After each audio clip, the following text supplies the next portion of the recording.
Hi, welcome to Drinking from the Fire Hose. My name is Roger Wilcox, and I'm going to be co-hosting this series of video snippets that's really aimed at equipping managers to improve their team's performance. In this video snippet, my co-host Murray and I are going to be talking about engaging managers and how they get the best performance and results from their team. We're going to share some interesting real-life anecdotes, good and bad, from our own experience and give you some practical tips on how to improve your team's performance. We'll end each video with an activation, enable you to immediately put into practice what you've heard. So now over to Murray. Okay, thanks, Roger. So as you say, this first one we're doing is on engaging managers. So I'm going to dive straight into what's the goal and why. So why do we want engaging managers? And hopefully we've all got experiences of good engaging managers and perhaps some that aren't quite so engaging.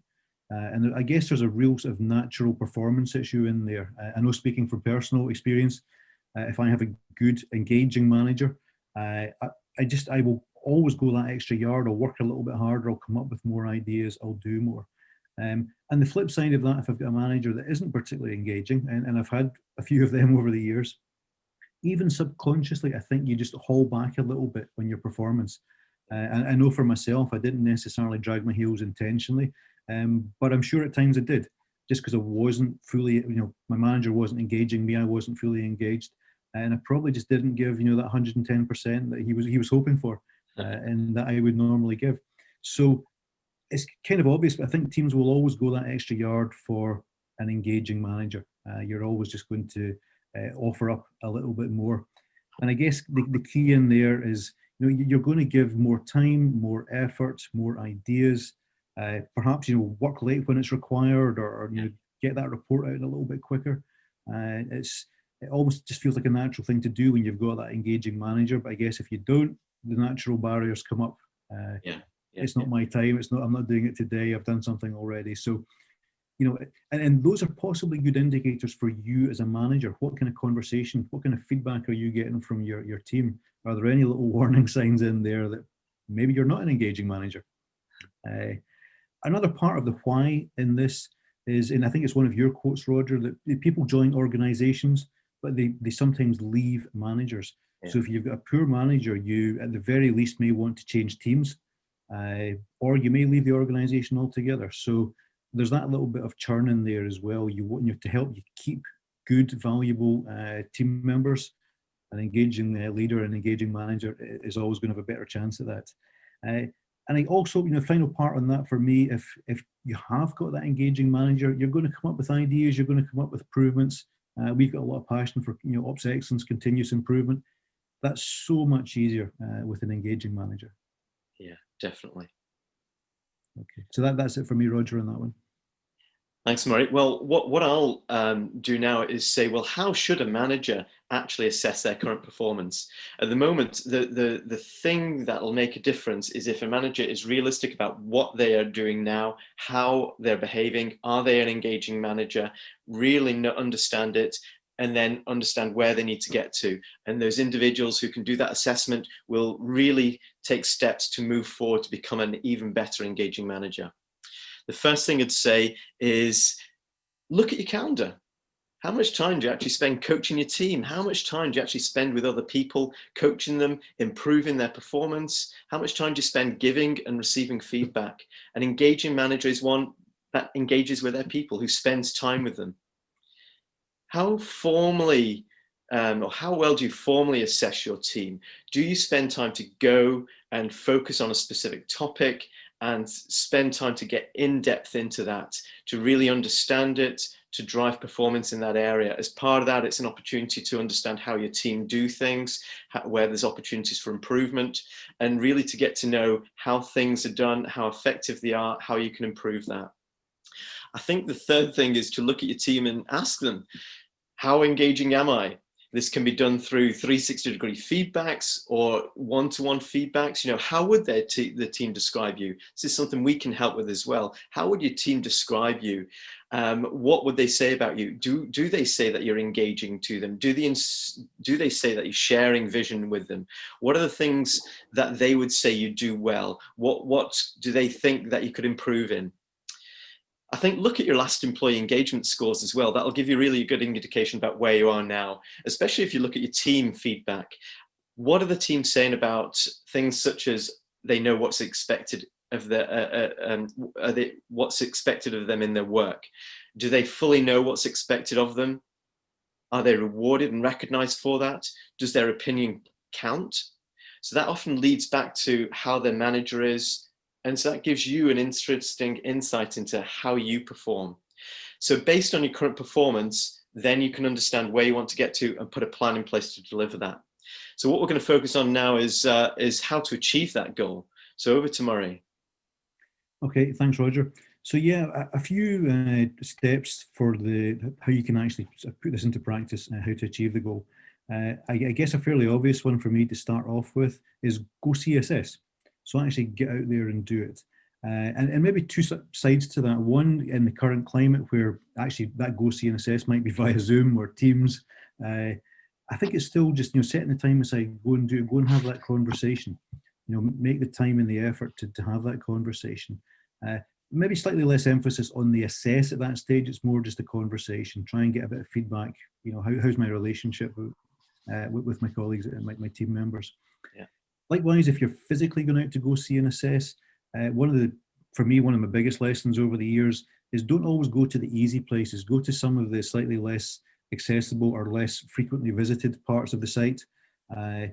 It makes a lot of difference if you show up and have a genuine conversation in places that people typically don't go because it's dirty, smelly, hard to access, whatever the reason is. Yeah. Just making that effort goes an awful long way.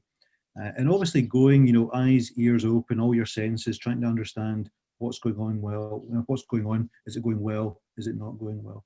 And I think genuinely looking for some feedback and insights into that. My second one is about messenger environment, and I think it actually plays into the first as well.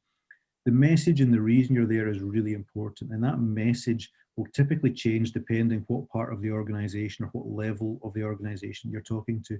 So make sure the message is clear and relevant for who you're talking to.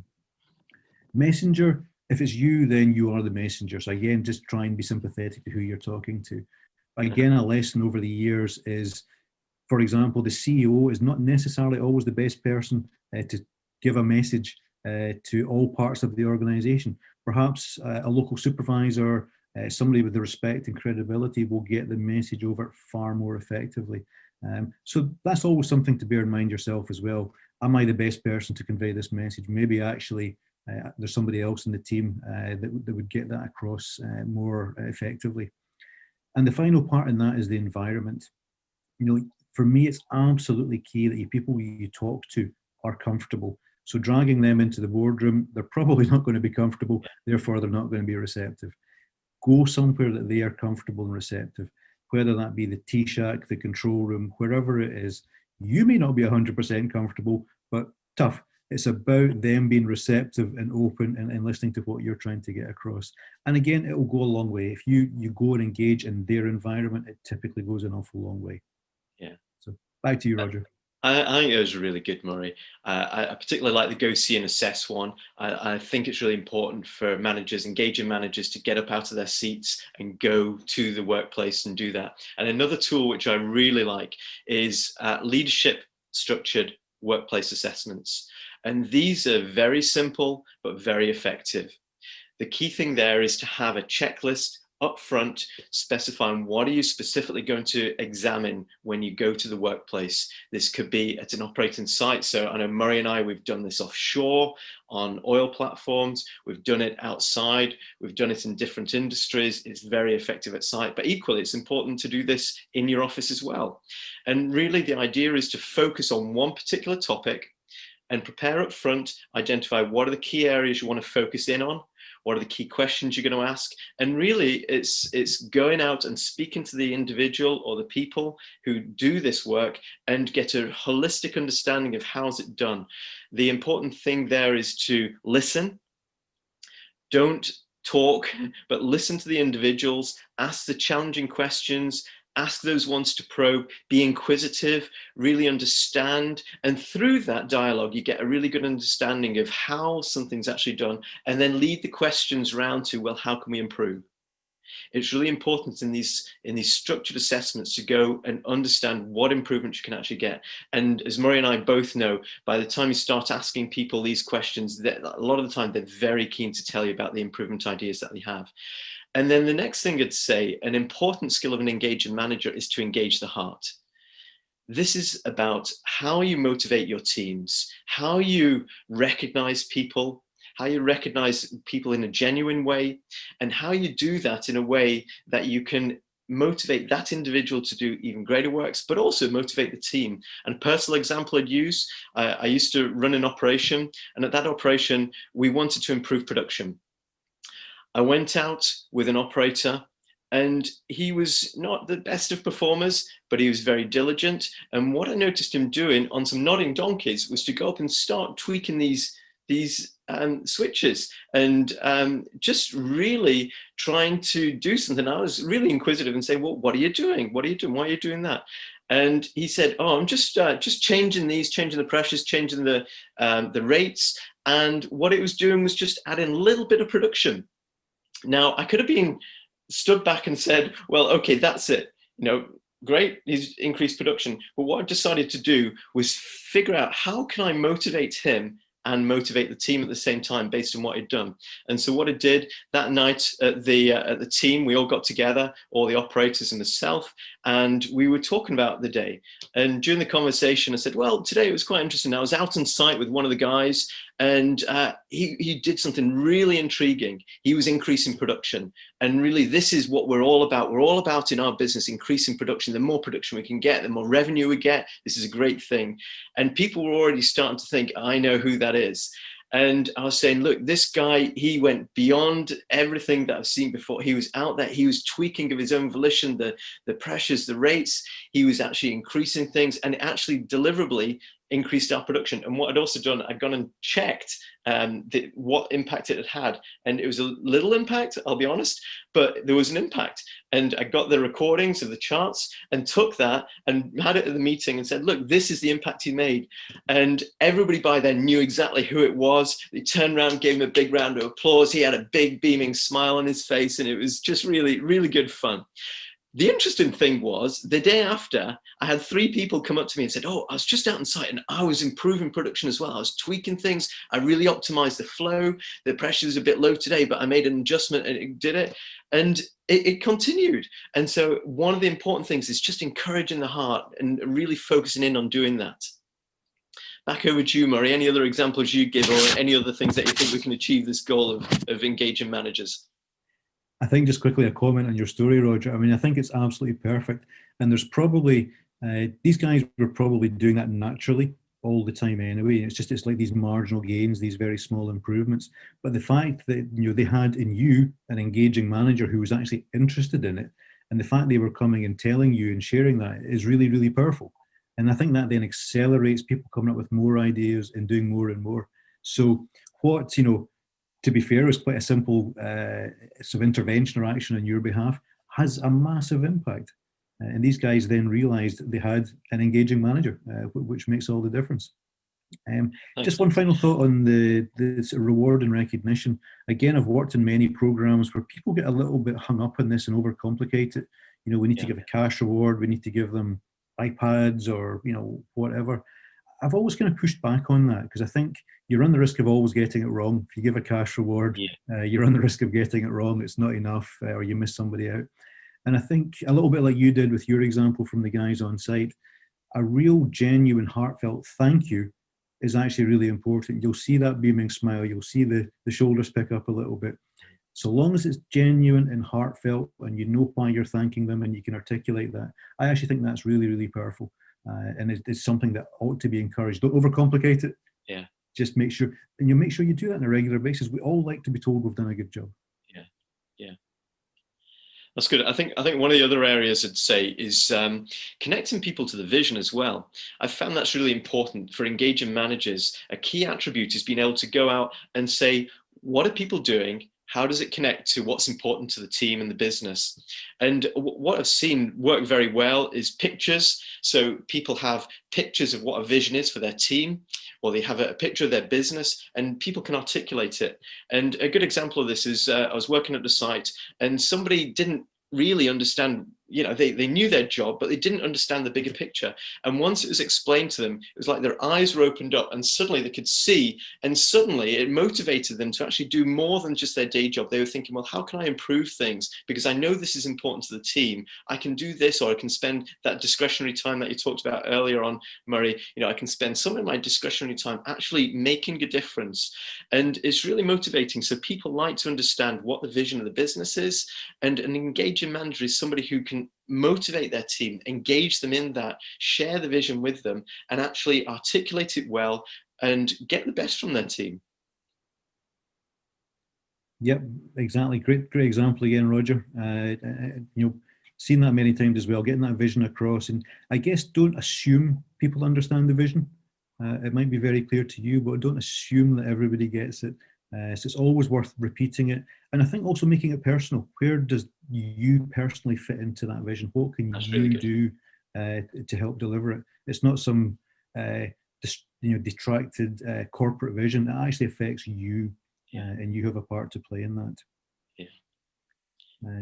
And again, just if I could just dive on to one sort of final part on that, Roger, so giving and receiving feedback, which I know you're going to cover a little bit more as well, is again, just a little piece in there. I think it's really important is give and receive. Yeah. And again, it's something I've tried to do hard over the years. I'm sure I've not always got it right. But certainly if I'm offering a little bit of feedback or coaching some folk in the team, I always make sure I'm open up to coming back, and I always ask for their feedback, and I always ask for a bit of coaching coming back. But I think there's a reality in there that for many people it's not natural. And I can reflect back on one of my teams where I started doing this, and I usually caught everybody, at least once a week, maybe more, just for a general chat, a bit of coaching, a bit of feedback. And the first few times we did this, you could see this as terrified rabbit look in their eyes, that, oh my God, what's he going to say to me? And I think, having genuine, helpful conversation, and again, being genuinely open up to that feedback coming back. And the first few times I asked, what feedback do you have for me? What should I do differently or do more or less of? The usual answer was, oh, nothing, everything's fine. But I kept on doing it. And after a few of these conversations, I got some really good suggestions back because they trusted me by that point, and they knew it was a safe place to open up and give a little bit of feedback to me. It's very powerful, I think, receiving as well as giving. Yeah, really good, Murray. Yeah. Well, I guess, as you said, one of the other things I believe an engaging manager should really do well is coach people. So just building on what you're saying there, Murray, I think coaching is more than telling people. It's not that. It is different from mentoring people where you're the expert, and it's somewhere in between where you're really focused on the individual and trying to get the best out of them that they can possibly do. And so this is stretching them, it's helping them. But ultimately, I think it's about getting what's inside of a person and realizing that out of them. So helping them realize their own potential. There's a number of techniques that I know we use, Murray, you use, and it's very effective. I think one of the ones that I use is the GROW model, which is very good. It's essentially set the goal out there, help people understand where they're trying to get to, where's the current reality, what are the options of moving between here and there, and then what's the way forward. And I've used this very effectively in all over, whether it be in industries like the offshore industry, the steel industry, in offices. It just works very well. In fact, even in my personal life, I can use the GROW model very effectively. And I think the key thing there is being genuine, as we've been talking about, Murray, just really listening to people, being inquisitive. Sometimes as a coach, it's helping people understand what do they already know, and get it out of them. But sometimes it's by asking those challenging questions. And so I think actually coaching people is a real skill of engaging managers. And if you don't know that, or you want to improve in that, certainly reach out to us. We've got things that we can help you with. It's so important to be engaging with your teams. Murray, you've got a lot of experience in coaching as well. Any thoughts you'd add to that? Yeah, I guess probably a final thought in the coaching is it's not always easy, and especially when you start out doing it. So I guess as you're saying there, we're putting ourselves up there as some help and support for this. The first couple of conversations you have may not go especially well, but don't give up. Keep doing it. And it's it's a good thing to talk through with people like yourself to try and actually get a bit of coaching on how to improve your coaching. It's I think it's once you're used to it, it's something you have to practice and it's something you have to do a fair bit. Once you're comfortable with it, it's extremely powerful. And also, just one of the points you made there, Roger, it's not telling, it's coaching. And I think a lot of people almost naturally fall into tell, because Yeah. coaching can sometimes actually initially be a little bit harder. I think it's more powerful, but initially can be harder. But it opens up so many opportunities. And I know, again, I can think back to one of the teams I led. I led a team of process engineers who were far smarter than I was. I actually couldn't tell them how to do their jobs, the detail of it. But I was able to coach them, and we had a very great, high-performing team. But that was coaching. That wasn't me being the expert or telling them what to do. It was just genuine coaching and genuinely trying to get more and more out of them and help them develop. Yeah. Well, one of the things as well with engaging managers, how do you see that? How will you hear it? How will you feel it? And so I think that's really important to know, when you're trying to improve your own performance, what should you be expecting? When you see other engaging managers, what should you be expecting to see? So some things here, people engaging each other, that is a critical thing. An engaging manager engages people. They speak to them, they spend time with them, they understand them. A personal example, again, I know one great engaging leader. He runs a big operation in America. He's got about 800 people working for him. He made a personal commitment that he'd go and get to know every individual within that organization. And he did that through a variety of techniques, sometimes getting small groups of people, 4 or 5 people together to have lunch with him and just get to know them. It wasn't to do anything drastic, but just to get to know them, to understand who they are. If new people come into the organization, he actually spends time with them, getting to know them, again, into his organization. And what it does, it's incredible, because through that engagement, he's loved by his organization. People go that extra mile for him. He knows some of the issues that are out there, so it helps break down barriers. Again, he's got team leaders and team leaders working for him. So he's a senior executive. He's got senior level leaders and first level leaders working for him, but he's able to break down those barriers and actually see what's going on in the organization as well. So that's a really good example. So what you'd see of engaging managers is people engaging with each other. Managers interacting with their team members. They're not just sat remotely. And this is very hard at this time with coronavirus, that people tend to be sitting remotely. Engaging managers at the moment, I've heard of ones who are phoning up their team members to have a chat, to have a coffee over the Zoom. I know Murray and I, we've spent time together, just spending time together. But that's so important, just to connect with people and find out how they're going on. Find about their lives, not just about the work, but what else is going on in their lives. Murray, just on that basis, we've not had your little Tara, your little new dog appearing, have we? But it's great. It's that kind of thing that I think it really helps people. If you know something about the other individual, it helps you to connect with them. It just brings that personal things back into life. How is your dog? She's doing well, thanks, Roger. It's a bit like having a child, actually. She's very mischievous, takes up a lot of time. Sleep is deeply impacted.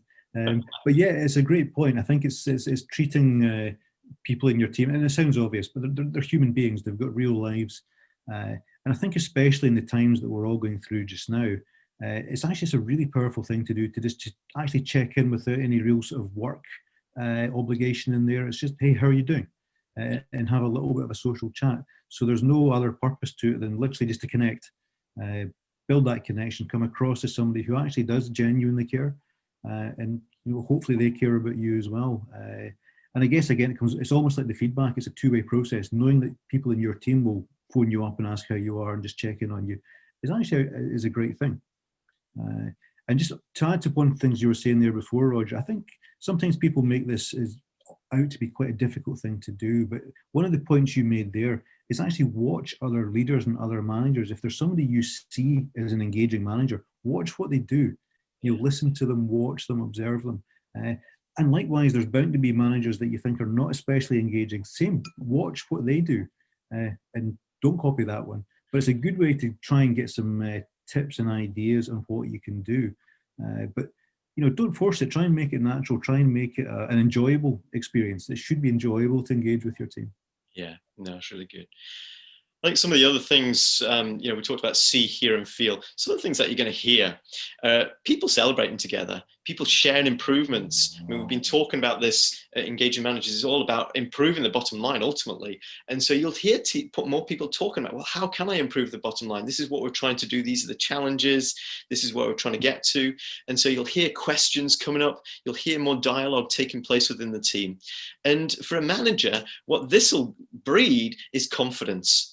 You'll be confident, firstly, about how to engage your team. You'll be confident that your team understand where you're trying to get to, what the important issues are, and how to improve their own performance. And you'll get reassurance through that your team are engaged and that your team's performance is going to be moving forward. So this is some of the things I think are really important that you'll see, hear, and feel. Murray, any other thoughts?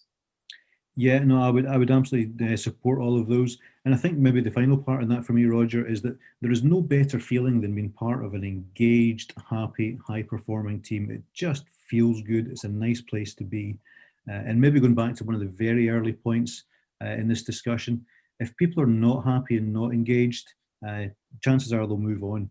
But Yeah. the flip side is very, very true. If you're with a good manager and a good team, yeah, you work really hard to stay part of that and make sure that team delivers, keep coming up with ideas. And if you do get that phone call saying, hey, can you prepare the report? Can you do this extra work? Of course, not a problem, because you understand where it fits in. You're part of a good, strong, performing team. Yeah, that's really good. So I guess over to activations now. One of the things we said at the start of the video is we'd like to activate the managers. We'd like to activate you so that you can go and immediately put into practice what you've heard and improve performance of yourself and your team. The first thing we'd say is allocate time. Allocate time right now to conduct a go, see, and assess. So be intentional, pick somebody from your team, select a time, and go do it. And then what did you learn? What did you learn from it? This is all about improving performance. So what did you learn? And the second thing I'd say to go and do right now is identify a practice that your team conducts that you can conduct a leadership structured workplace assessment on. Think about it, get the structure right, go and conduct one. And again, what did you learn about it? Murray, over to you. Any other thoughts or wrap up? I guess just to wrap up on that part, I think, yeah, don't put it off, go and do it, go and try it. Chances are it won't be 100% perfect, but that's fine. As you mentioned there, Roger, learn from it. So if you can always keep on learning, keep improving, great, keep on doing it. And as you've mentioned a few times, we're here. If you want some help or an advice or just somebody to talk it through with, yeah, we actually really enjoy that. So please get in touch. And yeah, just go do it. Set the time aside, make it happen, and do it authentically. Don't make it a chore. Make it something enjoyable. Yeah. And I think the final thing for us is just building on what I said there. We're here to help. So if you do specifically want further help, we can do things like in-depth training courses for you and your team.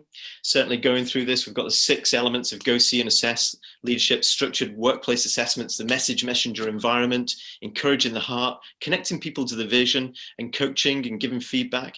Those are key elements that we can support you and your team on. And how we typically do this is using train the trainer approach. So we train up the manager to help engage them and then support them to engage their team. It's very effective. I know, Murray, you often say it's a lonely place being a manager. And so actually, this is a great opportunity to get a virtual hug. We're here to help you.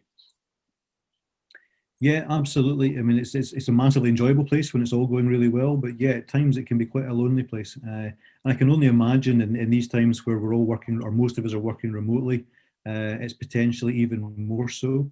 And I think that's one of the advantages of this sort of support, Roger, is sometimes that independent support is actually really valuable. So it's not that you're going to somebody else in your team, because reality is you're sometimes thinking, what will other people in the organization or the team thinking about me? It's sometimes just nice to go to somebody completely independent and just have a very open and honest chat. And you and I both have lots and lots of stories to share. It hasn't always gone well. We've got this wrong many times. And we're both happy to share that. So we've both got examples of where it's not been perfect, but we've also learned from that over the years and have plenty of very positive, good examples. So yeah, we can help. We're here to help. And as you mentioned there, that virtual hug, more than happy to do that. So just get in touch and we'll do what we can. Brilliant. So we called the series "Drinking from the Fire Hose," and we've got our short 10-minute videos, which you may have heard before, but certainly there's some more going to be coming out on key elements of managers improving their performance going forward. So do listen out for those. Until next time, I hope you have an enjoyable week.